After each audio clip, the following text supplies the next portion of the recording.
I want to make sure my mic's live. I guess it is. Well, hello, everybody at Digital Dealer. Hey, how fun is it to be the speaker that gets to be the first one to open up an automotive conference that's in Las Vegas? So anyways, we're so glad you guys are here today. So the things we're going to talk about is dealership culture and how to set the change within your organization. Because what we know, no matter what you sell, no matter what kind of cars you have, we know that we're not in the car business. I used to tell my people, we're in the people business. And so those are some of the things we're going to discuss today. I'm a former car dealer, so I was in the people business for a really long time. And so I feel your pain. I feel everybody's pain in the room. A really smart woman said a long time ago, when you walk with purpose, you collide with destiny. And that's what I want to talk about. I want to talk about building a purposeful, a purpose-driven organization. Because those are the organizations that withstand the tough times, the down markets, the recalls, all of the above, everything that we have to deal with as auto dealers.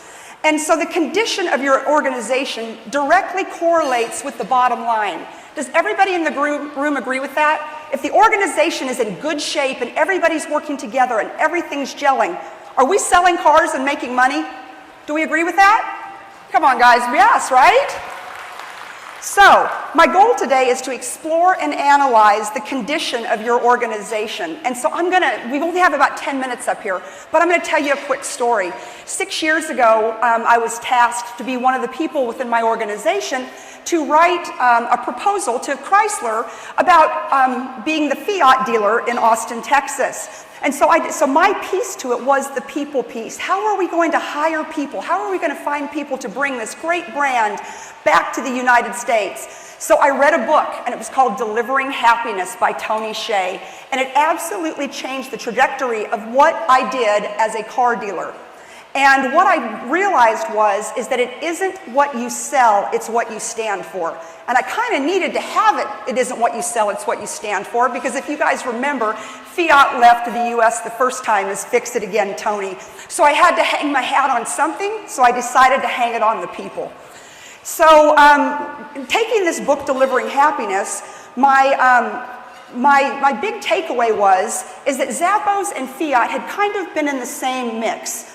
They had great products. They had suffered some setbacks, because Zappos did, and Fiat also had some setbacks.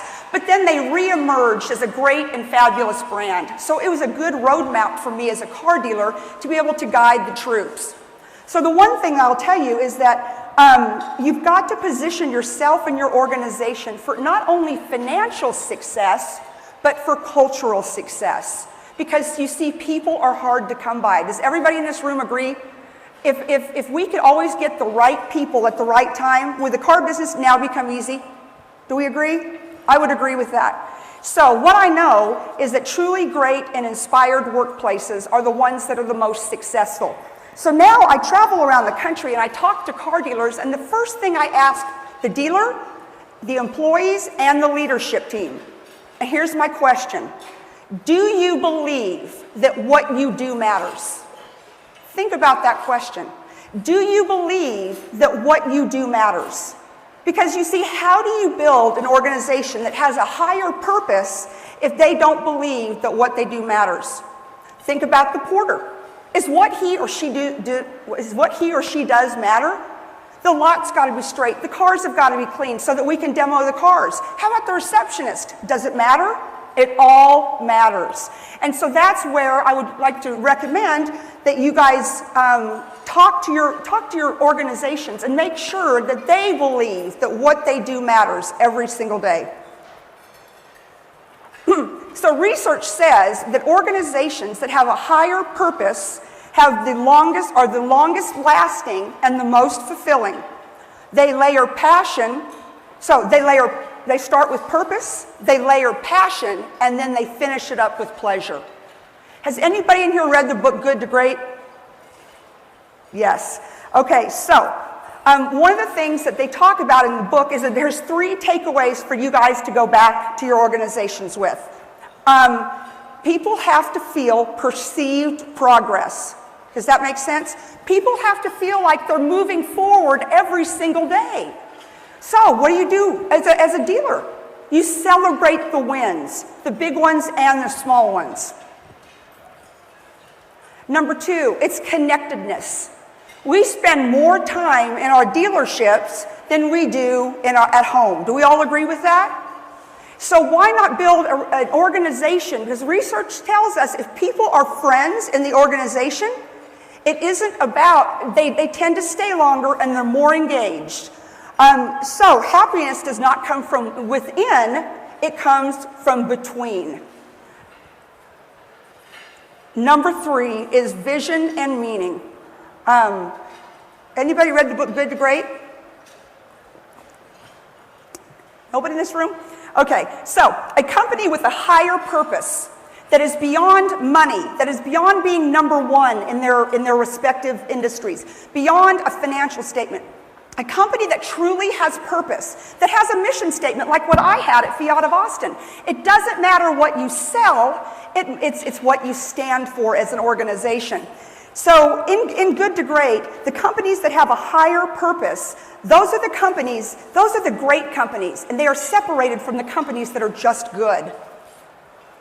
So I'll take you down the Zappos road really quick because I was so obsessed with the Zappos mission because they were so, they have such a high retention rate. And at the end of the day, whether you're selling shoes or you're selling cars or whatever you're selling a product, but it's all about your people. And so Zappos' mission statement is to live and to deliver wow. So to live and deliver wow. So what is wow? So to live is their culture. They're going to deliver wow to each other. And to deliver wow is to their customers. Imagine as car dealers, if our mission statement could be that easy. To live and deliver wow. It would probably be a lot easier to hire, train, and retain that rock star talent we're always looking for.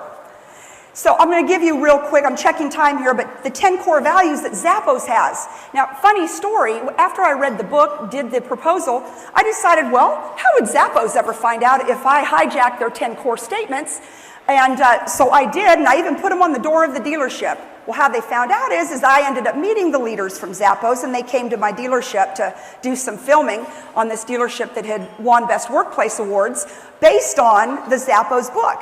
So they walk up to my doors and they said, wow, those look familiar. And I said, I already told you guys, everything I did was based on your book. So number 1, they deliver wow through service. They drive and embrace change. They create fun and a little weirdness. They're adventurous, creative, and open-minded.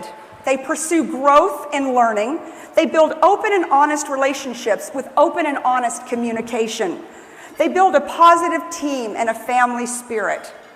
They do more with less. And I'll tell you, that one really stood out to me back in 2012 when we broke the world sales record in a 6,000 square foot dealership in a shopping center in Austin, Texas. But month in and month out, between new and used, we were delivering 120 to 130 cars with no service drive, no parking lot, no lot, cars 30 miles away. You see, my team did more with less. But because that is what we framed them up to do from day one, when I stole Zappos' mission statement, or core beliefs, that wasn't weird to them. We did more with less.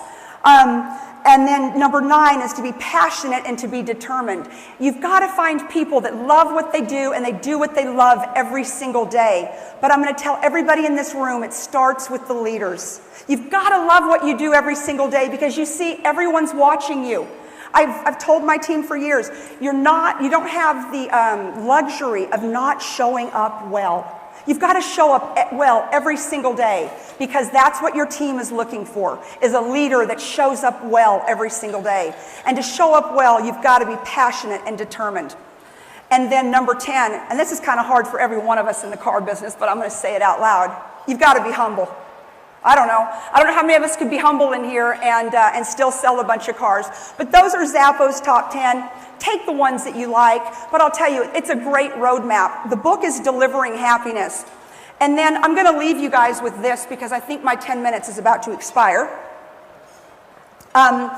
You guys are going to see some amazing speakers over the next 3 days, and you're going to see some booths and all kinds of stuff that you're like, oh my God, and you're going to take it back to your dealership, and you're going to want to tell everybody about everything that you heard and you loved and the disruption that's coming and all of the new gadgets. See, I used to do that. Like, my team would be horrified when I went to a convention, because guess what it meant?